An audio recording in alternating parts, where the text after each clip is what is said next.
Before the podcast begins, I need your attention. In the next few minutes, I'm going to ask you to support our organization Torch in our annual campaign, our annual fundraiser that's happening right now at givetorch.org. You can find the link in the description of the podcast. Now, you may be resistant to my efforts. That's okay. I'm going to do my best to persuade you that this is a good idea, to pause the podcast right now and to click the link and to visit givetorch.org and to support the great work of Torch. Our organization, Torch, it's a non-profit organization. We don't charge for our classes, for our facility, for our podcasts.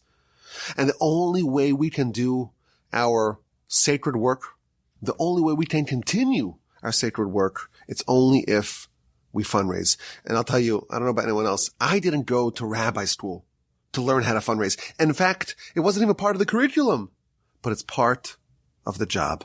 Fundraising is not the reason why any of us got into this field. We don't like to fundraise. So a few years ago, my colleagues and I here at the Torch Center, we made a decision to compress all of our annual fundraising into one campaign, one fundraiser that we do 1 week a year, maybe a week and a half, and that's it. And for 1 week, 1.5 weeks, we work really hard trying to get all of our friends and all the listeners, everyone to chip in, to support us. And if we succeed, if everyone makes their annual gift to Torch right now, givetorch.org, then we could take off our fundraising hat and put it in the shelf until next year. And this is happening right now. So today I'm asking you for your friendship, for your support, for your partnership. Visit givetorch.org. The link is in the description. Every donation is doubled. There's a matching campaign, so your money goes even further. Give what you can give and help make this campaign a success. So please right now, hit pause, and visit givetorch.org and give what you can to support Torch and the Torch podcasts. And I deeply appreciate that. Okay. I'll wait. I'm not going anywhere. Hit pause. Take your time.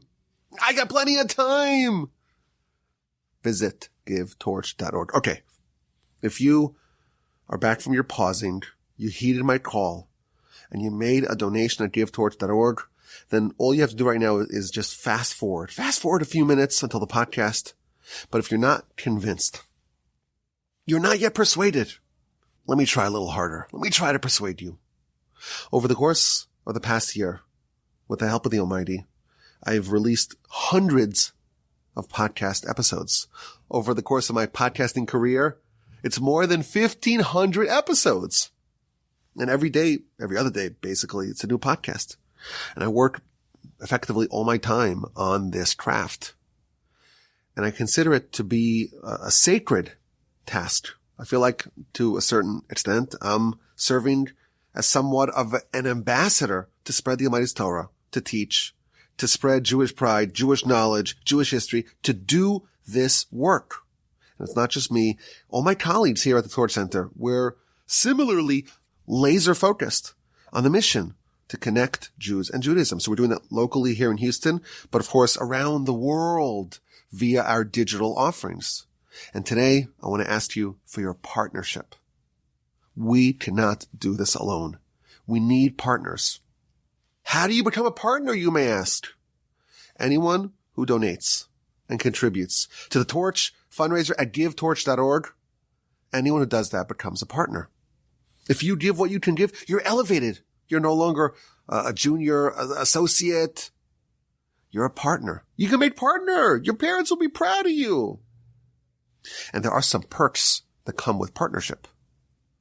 And it's the greatest perk in the world. It's the merit of Torah. All over the world, people are studying together and learning together and listening alongside us. I'm here at the Torch Center and I work here day in, day out, week in, week out to prepare exquisite content of Torah, of Jewish life, of Jewish history, and to disseminate it with the help of the Almighty worldwide. But this is not just my own enterprise.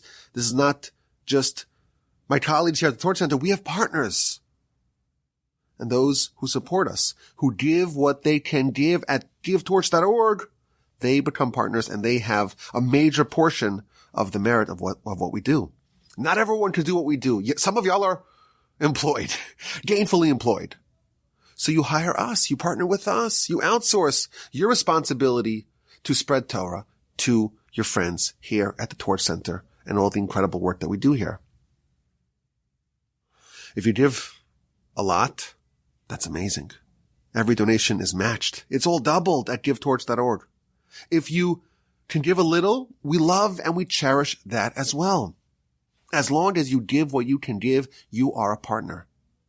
And I'd like to get this on the record. I want to say it publicly on the record.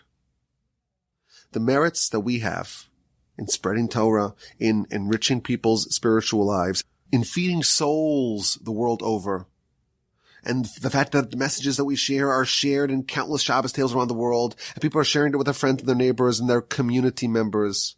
This entire empire of Torah that emanates from the modest Torch Center in Houston, I hereby declare that those merits are shared with everyone who contributes. All the partners are included. And the opposite, that's true as well. Those who sadly don't contribute, they're not partners, and they don't get any of the merits. The Torch fundraiser at givetorch.org, and the link is in the description. It's not just an opportunity, there's also the opportunity cost of passing. I want your partnership, I want your friendship, I want your listenership. Of course, we love all the listeners. Anyone who says, I want to put on a Torch podcast, I want to listen and learn together, they're cherished. They're beloved, they're special. But only those who contribute to this campaign, to this fundraiser at givetorch.org, only those people are elevated to partner. Only those people get a portion in our merit. Yes, if you study, if you learn, you will have an incredible merit for your own study. That's nothing to sneeze at. But the merit of all the listeners, the more than 1 million downloads every year, that merit is only for those who contribute. I think it's a good deal. I told my class on Sunday that the Torch Center in Houston, Texas, Torch, it's certainly the best charity in Texas. And it's likely the best, west of the Mississippi. I don't know. In New York, New Jersey, they have some great yeshivas. Maybe those eclipse us. The bang for your buck here is staggering. The amount of people who are touched, the amount of people whose lives are changed as a result of what we do here, it's staggering. The amount of emails that I have, people who were touched, who were moved. It's hard to believe that a small little outfit, a little mom and pop shop here in the Torch Center, what we're able to do, it's just a gift from Hashem, and it's in the merit of maybe our illustrious antecedents, but it's also in the merit of our incredible partners. And if you're listening and you haven't been persuaded, you're like, okay, skip. Finally get to the content. When will this pitch end? I'm done with this appeal. I get it. I know what you want. I'm not interested. I'm still urging you. I'm asking you. I'm pleading. Not pleading. I'm beseeching. No, I'm not beseeching. I'm asking. I'm requesting you to hit pause. Visit the fundraiser, givetorch.org. The link is in the description, and give what you can give. If you do that, you're joining a very special fraternity. You're coming to the other side of the table. You're a team member now. If we succeed in reaching our goal, I hereby pledge with the help of the Almighty to continue doing this very important, sacrosanct work. I was assured by my friend David that in the event, God forbid, that we're unable to reach our goal, and we have to, God forbid, shutter, he did promise me that he'll give me a job as a paralegal in his law firm. What do you think? I think that if I had to hang up the microphone, I probably would be better suited for that sort of work. I don't know, manual labor, a mechanic, a carpenter. Everyone has to know their limitations. But a paralegal, well, I could probably pull that off, I imagine. Maybe the skills that I picked up in yeshiva, debating Talmud, that would help, I think, in the law profession. What do you think? Is that a good option? I really hope it won't come to that. I really hope that you take some time, you hit pause on the podcast, and you come give us some love at givetorch.org. You seize this amazing opportunity. You give me a boost. You partner with us. You plant a big, juicy smile on my face. What I need from you is to give what you can give at givetorch.org. I know it's hard. I know it's a hassle. I know I took up a lot of your time trying to persuade you, but it's worth it. Over the course of my 12 years here at Torch, with the help of the Almighty, I've met many people who contributed financially to Torch. I haven't met a single one who regretted giving. It's always hard to give initially, but once you give, there's no regret. So push yourself. Visit givetorch.org. Give what you could give. You won't regret it. And I want to thank you for another amazing year of Torch podcasts. I'm eternally grateful to you for your support, for your listenership, for your friendship, and please God, for your partnership at givetorch.org. The link is in the description. And until next podcast that has this pitch or next year, thank you so much for supporting our work. My email address is rabbiwolbe@gmail.com. Today's subject is a fun one, but also I think a very important one. And that is the study of Hebrew as a language, as the language of the Almighty, as the language of the Torah, as the language of the Jewish people, as the original language, as the eternal language, as the alpha language from which all other languages flow. I want to talk about it on a few different levels and dimensions. And I want to also end with a bit of a clarion call that we should all try to boost our knowledge of Hebrew, and specifically biblical Hebrew, so that we can study the Torah and all the Torah literature in the original text.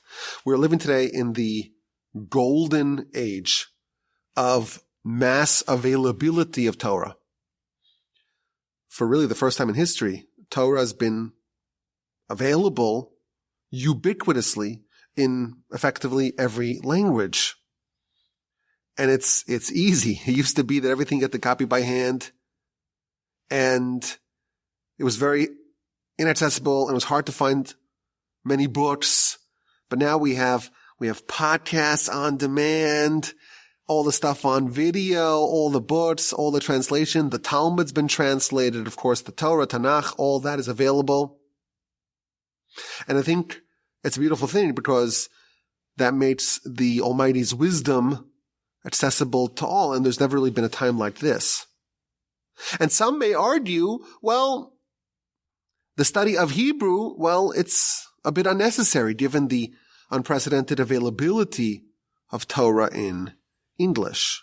So today I want to talk about why maybe that's not a good argument, why there's a lot lost in translation, but more broadly, what makes biblical Hebrew, what makes Hebrew so special? Why is it considered the holy tongue?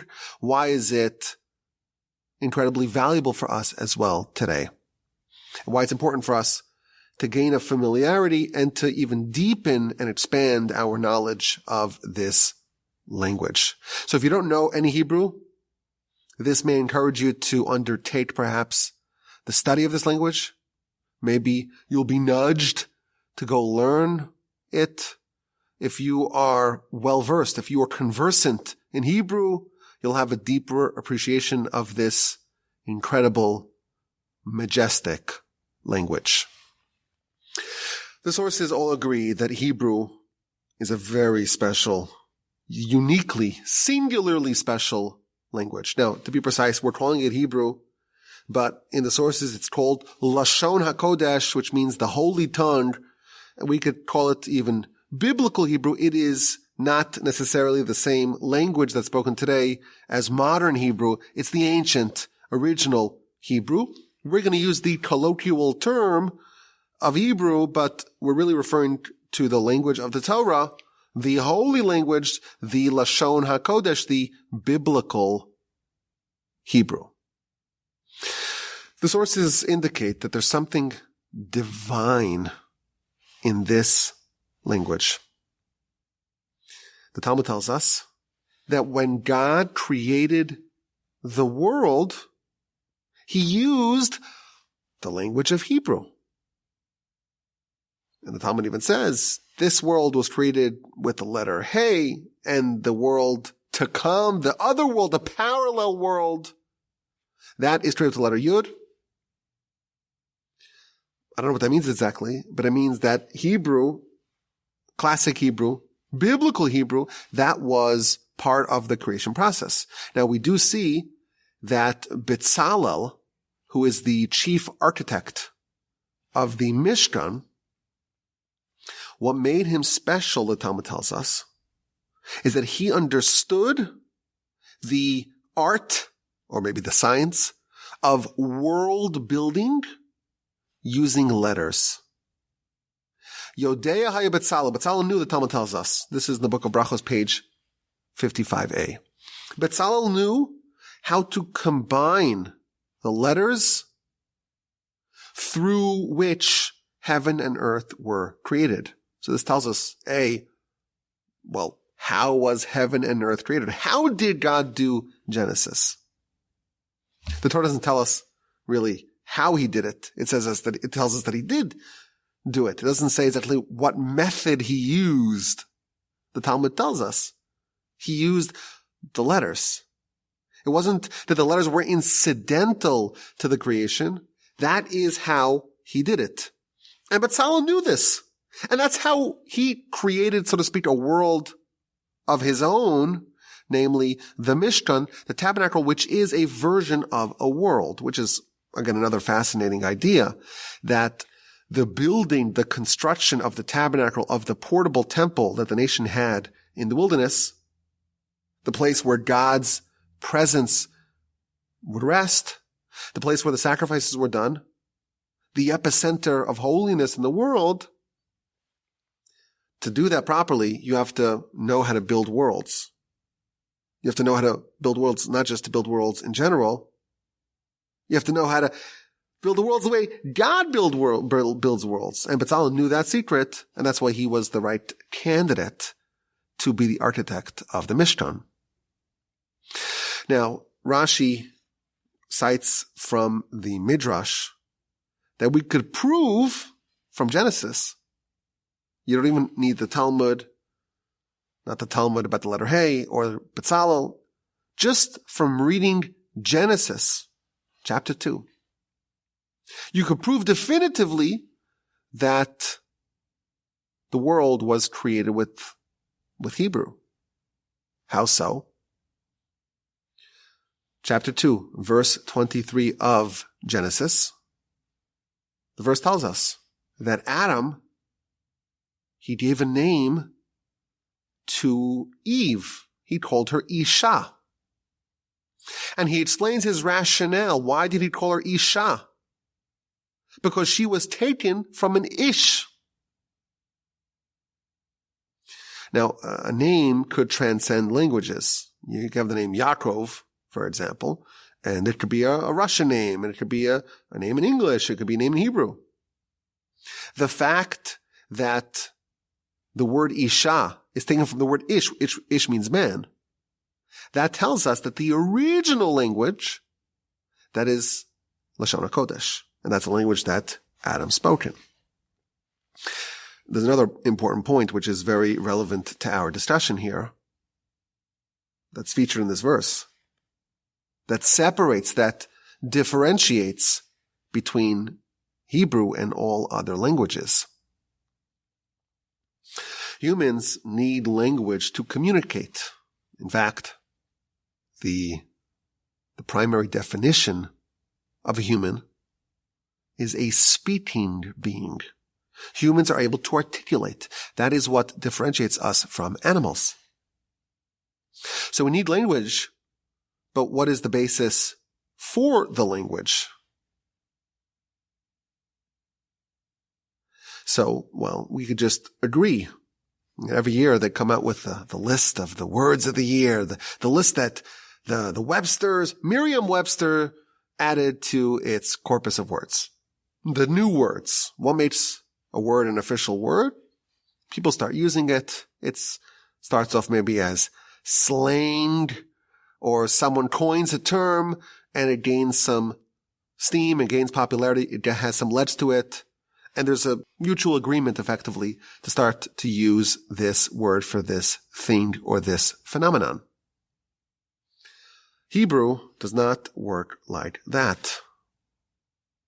Hebrew, and we'll see evidence to this idea, the word is the description of the essence of the thing that is being used over here, that the word is using to describe.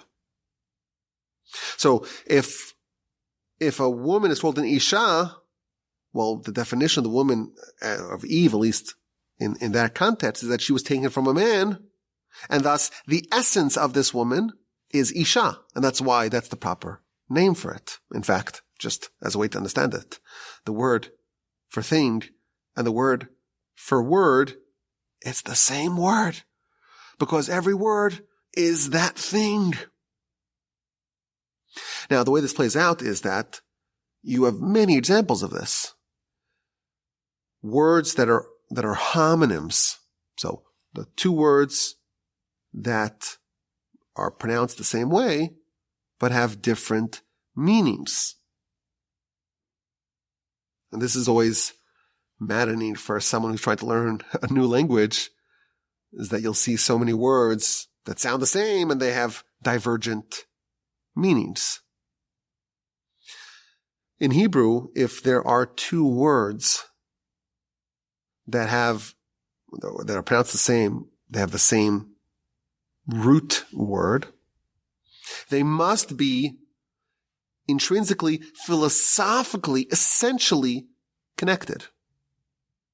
So, as an example, the word hoda'ah,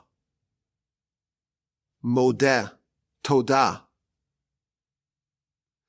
It means both to show your gratitude, your appreciation, to give thanks.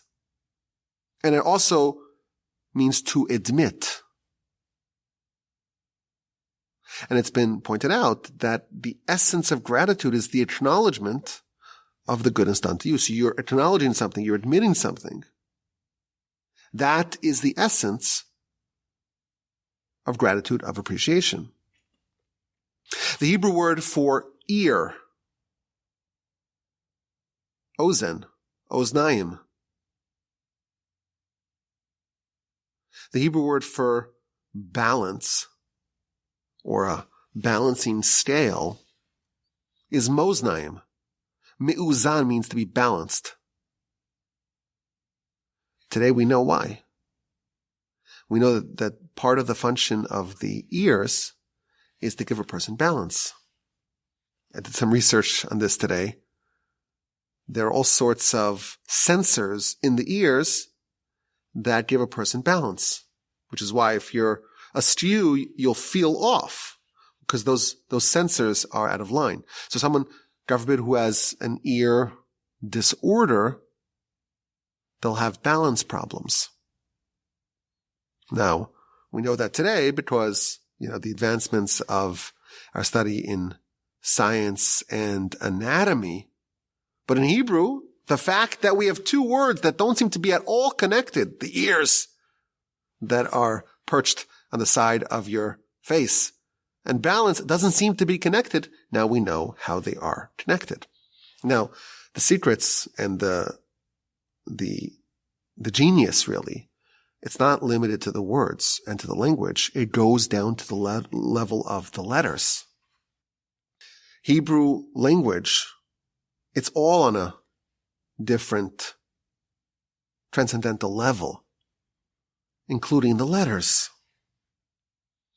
The Talmud of the book of Shabbos, page 104a, it goes through the letters of the Hebrew alphabet, 22 letters, and it shows how the word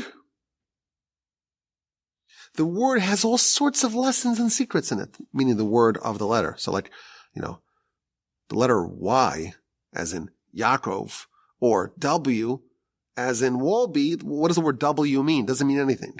Because it's not even a W. It's like a double V. What does the word V mean? It doesn't mean anything. In Hebrew, the Talmud goes through all these incredible lessons just from the names of each of the 22 letters of the alphabet. And then it tells us that even the order, the sequencing of these letters, even that has deep insight and meaning to it. And it gives a classic example. The word sheker. Sheker means falsehood. A lie is a sheker. That's spelled with 3 different letters. The shin, and then the kuf, and then the resh. These 3 letters are all next to each other in the alphabet.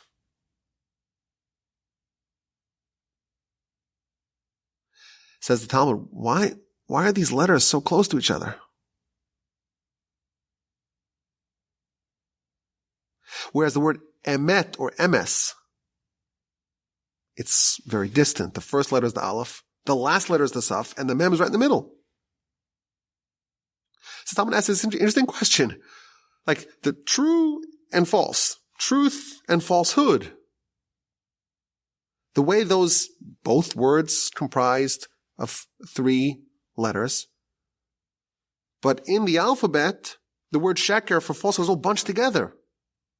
And the word emes is all spread out. Says the Talmud, this teaches us a lesson. Sheker, falsehood, it's very common. You'll find it all bunched together. When it comes to emes, you got to work really hard to see it. To find truth, you'll see one, and then you'll go a very long time, you won't see any more. And then you'll see another one. You'll never see bunches of truth. Continues the Talmud.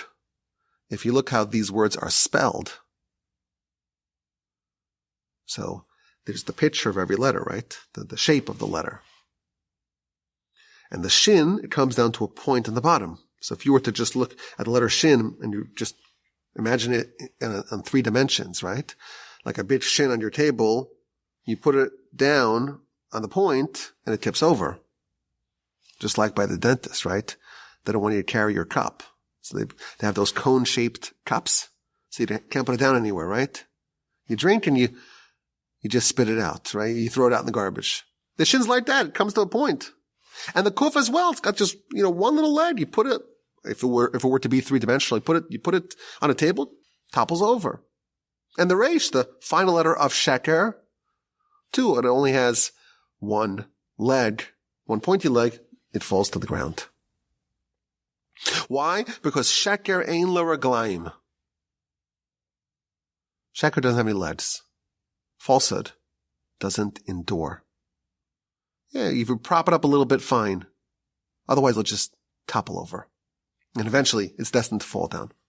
Whereas the word emes, the aleph has 2 legs. It's sturdy.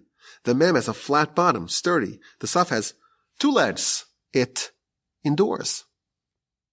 Now, these are some examples, but this is indicative of the entire language. It's comprised of all these secrets, down to the letters and even the shapes of the letters. Each letter is associated with a number, as we know, the gematria system. The gematria of the first letter, aleph, is 1. Beis is 2. Gimel is 3. Dalet is 4. Goes all the way up to the number 10.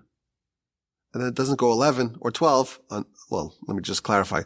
Under the basic system of gematria, because there are many different systems of gematrias.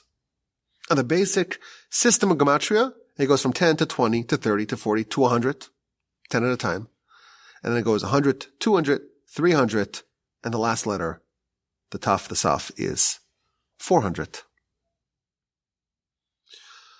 The Gaon of Vilna points out something beautiful. The word bechor means a firstborn. And it's spelled with a beis, and then a chaf, and then a resh, bechor.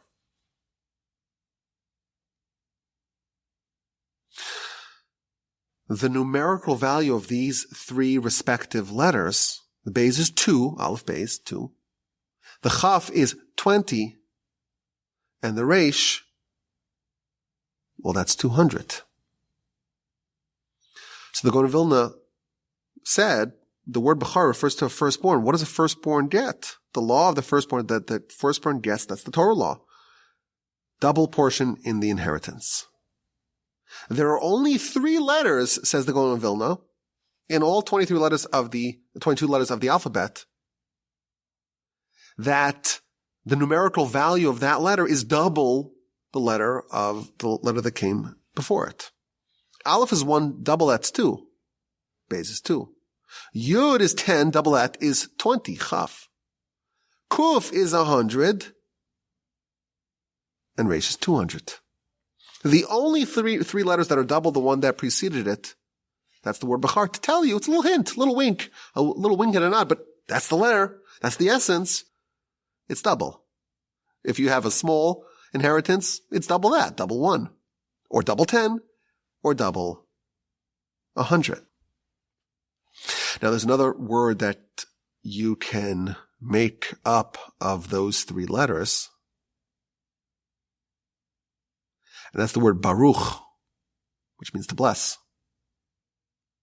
And the commentaries tell us the word blessing, what it effectively means is abundance. It's taking what is present and amplifying it and enlarging it, augmenting it, doubling it. That's the essence of a blessing, and that's why, perhaps, it too is comprised of these letters. Y'all have heard, I imagine, my calculation with the composite letters. We have a tradition that there are 600,000 letters in the Torah. 1 for every root soul that was present at Sinai. There were 600,000 root souls present at Sinai. Each one got 1 letter in the Torah. That's a very, very, very ancient idea. And it's found in the most reputable of sources. There's only one big problem. There aren't 600,000 letters in the Torah. We know the precise amount, and it's far from that number. It's about half that number.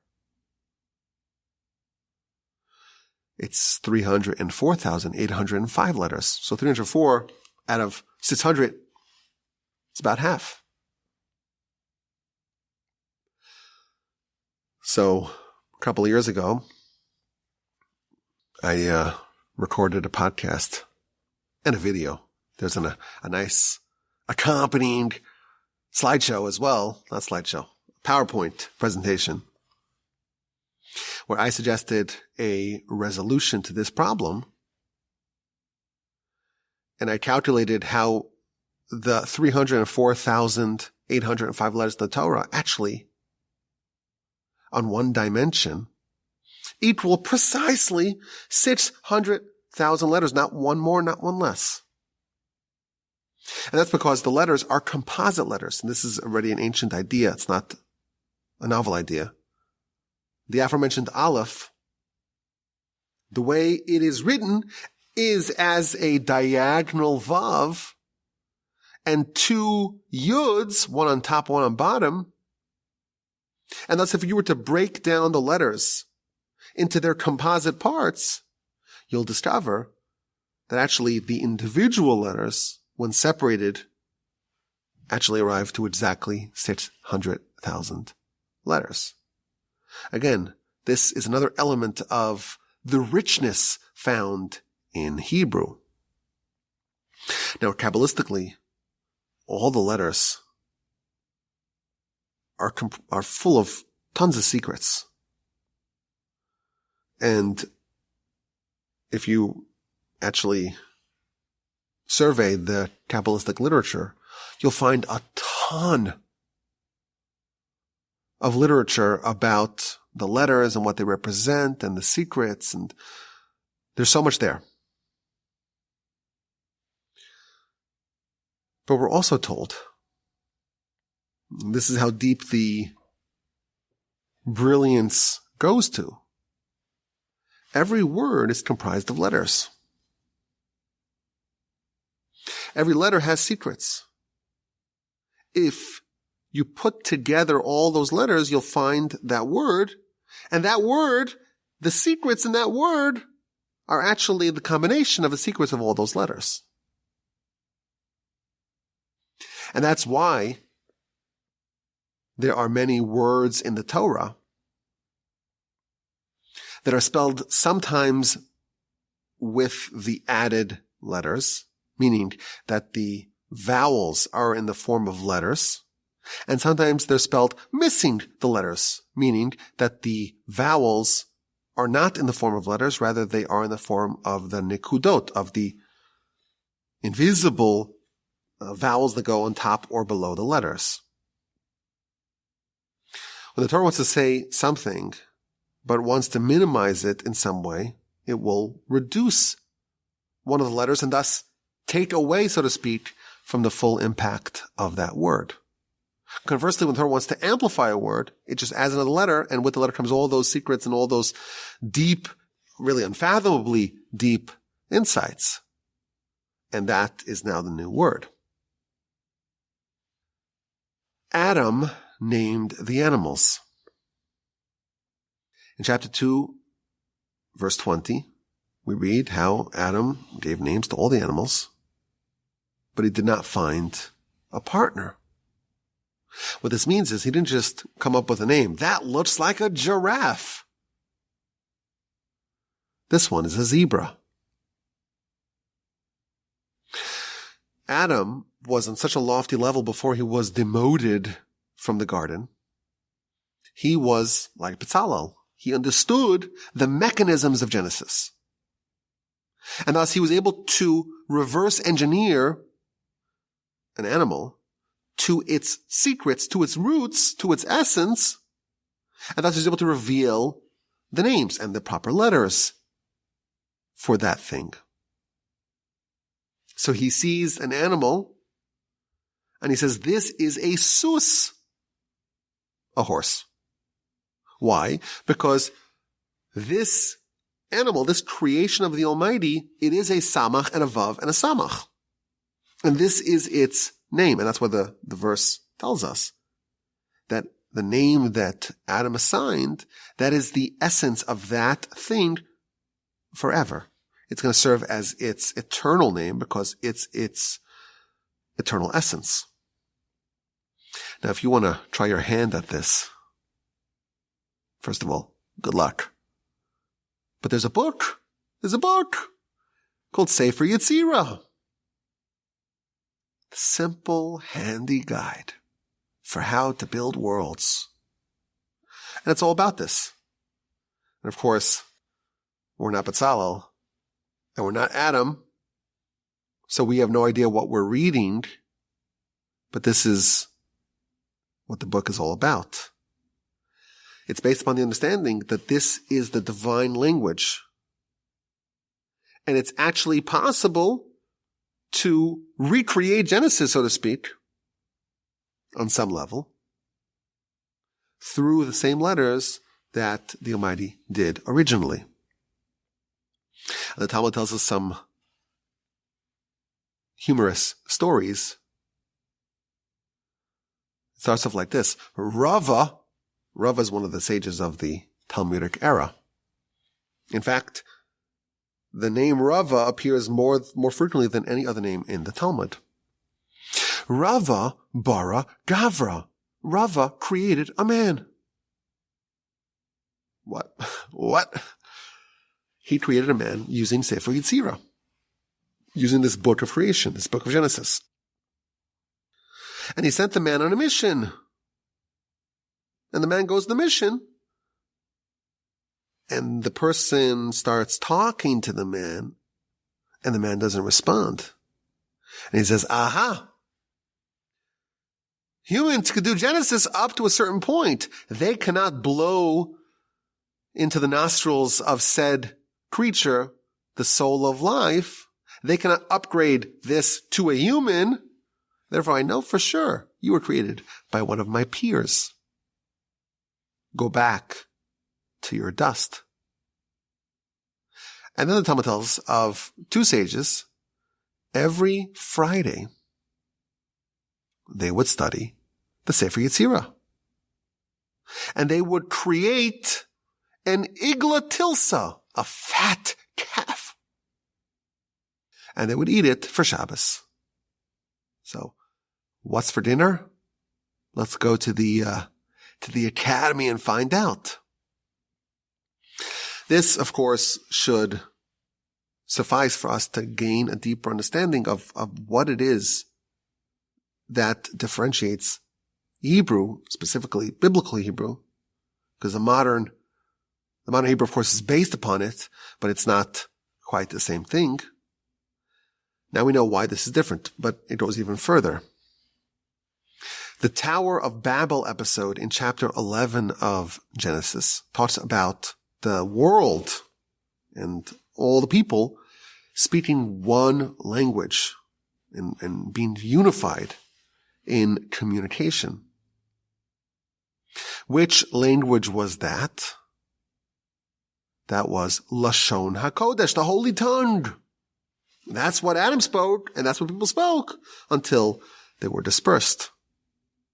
And this one language was bifurcated into 70 emanations of this language. The Midrash tells us that this change was the result of the people conspiring and colluding to do terrible things.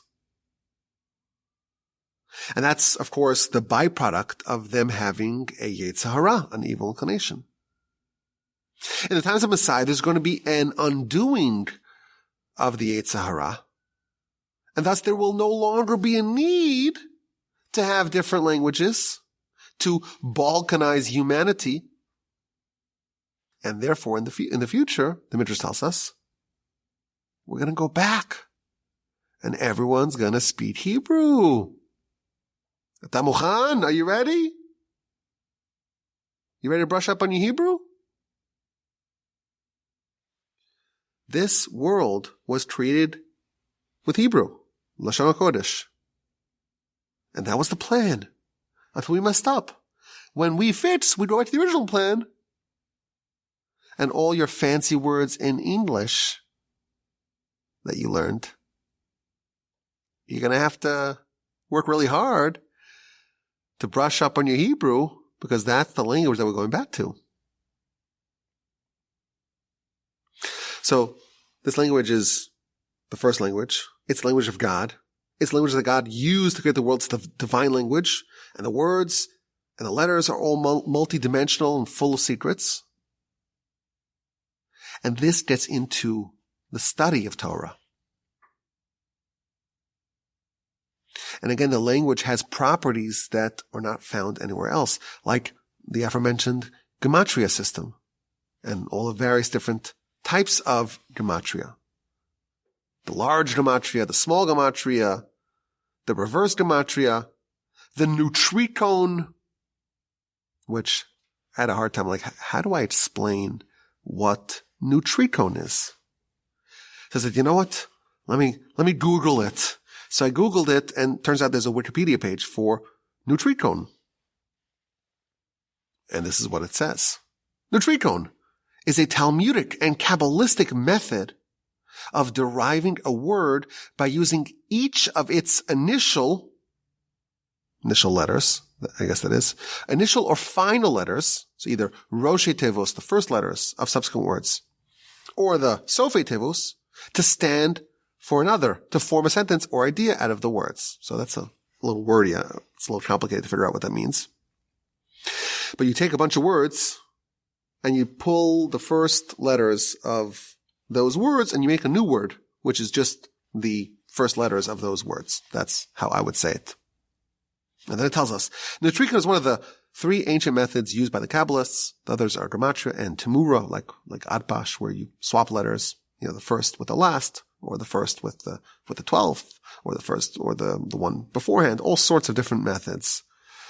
And this sentence I actually liked. These methods were used are used in order to derive the esoteric substratum. I like that words. I like that. And deeper spiritual meaning of the words in the Bible. Now, the reason I'm reading this to you is because I like it, but it's actually not entirely accurate. It's not just a Talmudic and Kabbalistic method. It's featured in the Torah, chapter 17 of Genesis. Abram is renamed Abraham. What's the rationale to rename Abram Abraham? The Torah tells us. God tells Abram, your name is no longer Abram. V'haya shimcha Avraham. Your name will henceforth be Avraham, Abraham. Why?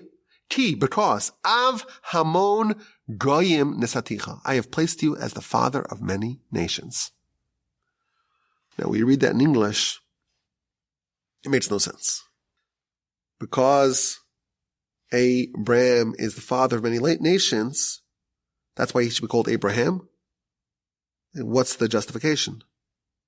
So only if you read this in Hebrew will it make any sense, and understanding that there's this system called nutricon. So Rashi, of course, spells this out for us. The word Av Hamon, that symbolizes Avraham, that's the nutricon for Avraham. And then Rashi says, wait a minute. Av Hamon, Aleph Beis, Hey Mem, of those two words, father of many. Where's the Reish? Why is it Avraham? It should be Avham. If Abraham is being renamed because of Avhamon, father of many nations, it should be Avham. What an interesting question. So Rashi answers. Rashi says, well, previously it was called Avram because he was the father of Ram. What's Ram? Ram is Aram Naharaim, Mesopotamia. And now he's called Avham, but we're not going to delete that Reish. So his name should really be Avham, but we're not going to reduce a letter from him. The letter that was there previously, it's still true. He's still Avram, but he's now Avraham. So even though Avham is what we're naming him, but the Reish that was there previously, that should stick around. That should not be moved. That's why it's Avraham. So first of all, it tells us that the nutricon system is found in the Torah. A. But this also tells us something amazing. The names in the Torah, even the names of people, we think it's arbitrary. Oh, this is my son. His name is Sam. His name is Julian. His name is Francisco. What does that mean? I don't know. It's the name that we liked. Carter. Jackson. Pedro. Any name you pick. It's just a name that we like. In the Torah, we're told, the name, even Avram, Abram, why was he called Abram initially? So Rashi tells us he's called Abram initially because he grew up in a place called Aram. And he was the father of Aram. So Avram. That's why he's called Abram. Is it possible that his father named him some other name? Maybe. The reason why it's called Avram, because that's what he was. He was the father of Aram, and therefore his name is Avram. And now he's being upgraded. He's being transformed. He's no longer just the father of Aram. He's now the father of the whole world. So it's Avraham. The reason why his name is being changed is because his essence is being upgraded as well. He was the father of Aram, and that's why he was called Avram. And now he's being upgraded to be the father of many nations, and that's why his name has to be updated to reflect his new essence. So there's no random names in the Torah either. Sarai means my master. Sarah means the master of all. Just as Abram, the father of Aram, was more of a limited fatherhood, is expanded to a more expansive fatherhood. Sarah being Sarah being like the mistress, the minister, if you will, of a more limited sense, is now being upgraded as well to being a more expansive leader alongside Abraham. This is how the Torah is written. Every letter is meaningful. Every word has purpose. There's nothing that's random, and there's all sorts of layers, and we'll use that word from Wikipedia, substratum, deeper meanings, deeper insights, all sorts of subtleties and nuances. And it's not really called Hebrew. It's called Lashon HaKodesh. It's holy. We, of course, have a hard time with the word holy. We don't even know, what does it even mean to be holy? What's the definition of holiness? We're told that the Jewish people at Sinai, what was the pitch of Sinai? The pitch was, you will be for me a mamleches koyanim, a kingdom of priests, and a holy nation. The Jewish people became holy at Sinai. Well, what does that mean? It's hard for us to even define what holiness means. But this language is the language of holiness. And the sources tell us that it's important, if we want to have holiness, to speak it and to teach it to our children. And the Midrash tells us you should teach the Torah to your children. That's, of course, in the Shema. That means you should teach the Torah in its original language. And when a child starts speaking, speak to the child in Lashon HaKodesh, in Hebrew. And then it says something scary. V'im ein medabrim Lashon HaKodesh, and if you don't speak to him in Hebrew, and you don't teach him Torah right away at the initial stages of their speech, ki'ilu kovro, it's as if you buried them. That's very harsh. It's very harsh words. But again, what this is telling us is that this is not just an ordinary language. This is a holy language, and if we want holiness in our children, we are best advised to speak to them in this language. We are currently reading the book of Exodus, and the Midrash tells us, why did the Jewish people merit to be saved from Egypt? And it tells us, one of the reasons is they did not change their language. There's something about this language that perpetuates and maintains the holiness, that keeps the spark alive, keeps the ember of Abraham strong. When Joseph revealed himself to his brothers, the verse tells us in chapter 45 of Genesis, he proved it with his mouth. This is my mouth speaking to you. And Rashi tells us that this means that he spoke to them in the holy tongue. Holiness in language is this language. And if there's a people who speak and perpetuate this language, that's enough proof that they've maintained their holiness. And it's not clear to us where the holiness lies. Why is this a holy language? We say in our prayers and our liturgy, V'romamtanu mikol lashon. You have exalted us from all languages. Why is this the superior language? The Talmud tells us that when Joseph was promoted to be the viceroy of Egypt, the servants of Pharaoh didn't like that this former slave will be a ruler. And they said, he's not a ruler. And Pharaoh says, no. He has kingly characteristics. And said, okay, well, does he speak all the languages? That's the requirement. That's a prerequisite. And the Talmud says that the angel came and taught Joseph all 70 languages. And Pharaoh says, let's inspect. Is he legit? Is he worthy of the throne? And Pharaoh started speaking to him in one language, 2, 3, 4, 70 languages. And Joseph is fluent. And then Joseph says, well, there's one more language that you forgot. And he starts to speak to him in Hebrew. And Pharaoh says, well, what's this? I don't know this language.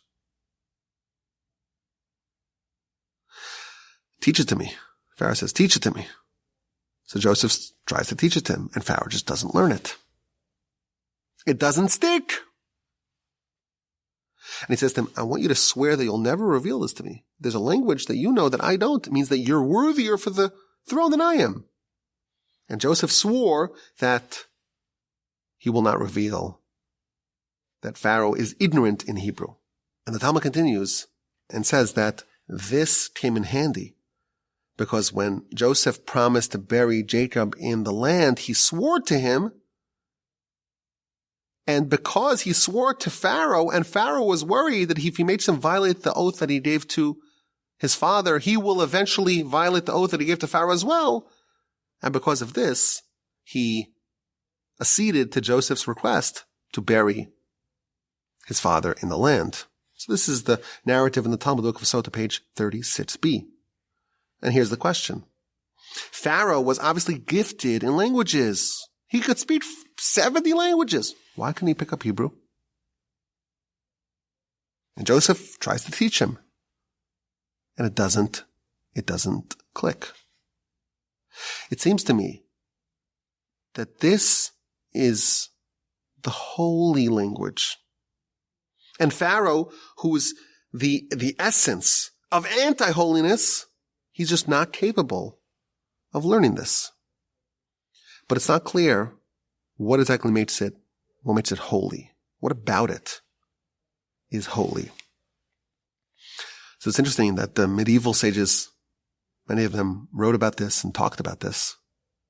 And I want to share some ideas just to wrap this subject.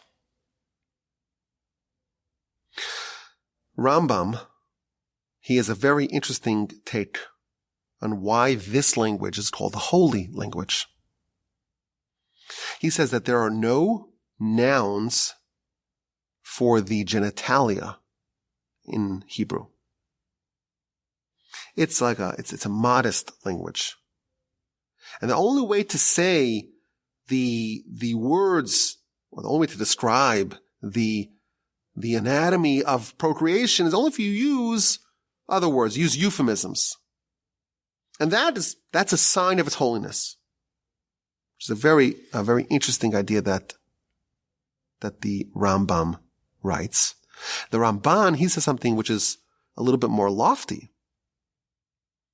He says, the words of the Torah, the words of the prophecies, God communicating to us, it's all done in Hebrew. The 10 Commandments, the touch point of heaven and earth was with Hebrew.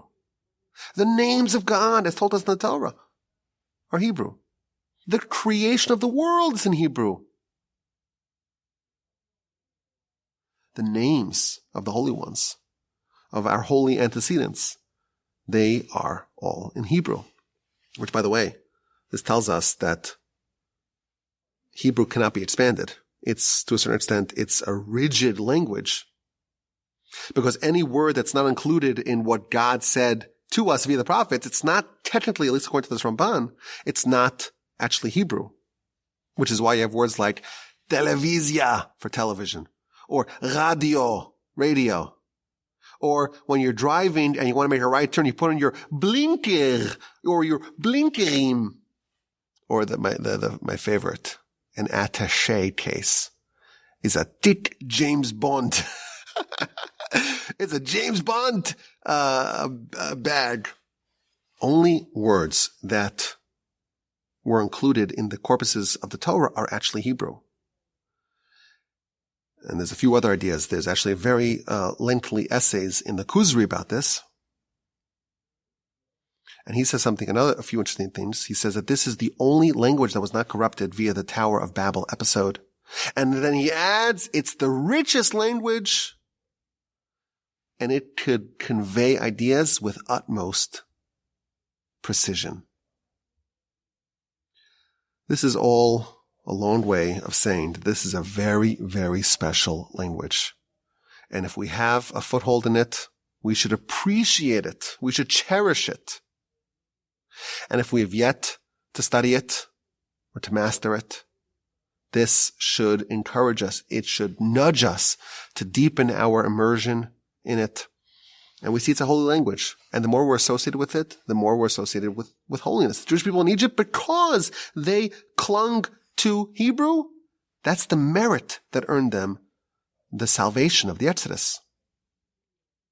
Moreover, I think this is perhaps a scary thought, but one that it's hard to deny is one that has some truth to it. We don't know how much longer America will be hospitable for Jews. Europe was hospitable for Jews for a very long time until it wasn't. And it's a pattern throughout all of Jewish history that we can never be sure that we'll be forever safe and secure in a given place. And again, I'm not a prophet. I'm not making any predictions, and I'm not saying anything about geopolitics, anything like that. It's a good idea to have a little basic understanding in Hebrew, but primarily, if someone wants to study Torah and wants to be serious about it, to read the Torah in the original language, you are able to access so many more subtleties and nuances, and certainly the depths of Torah are only possible in the original language. It's important for us to appreciate the unique brilliance of biblical Hebrew and to do what we can to gain an understanding and to deepen and to expand and to broaden our understanding of this language of the divine. I appreciate your attention. Thank you for listening. Have an incredible day. And as always, my email address is rabbiwolbe@gmail.com. Send me your questions, your comments, and your feedback. Thank you so much for listening to the podcast. Again, the website for the Torch fundraiser, for the annual Torch fundraiser, is happening right now. The website is givetorch.org. Every donation is doubled. Please visit givetorch.org. The link is in the description. Give a click on the link and give what you can give and support the great work of Torch in 2024. Again, the website is givetorch.org.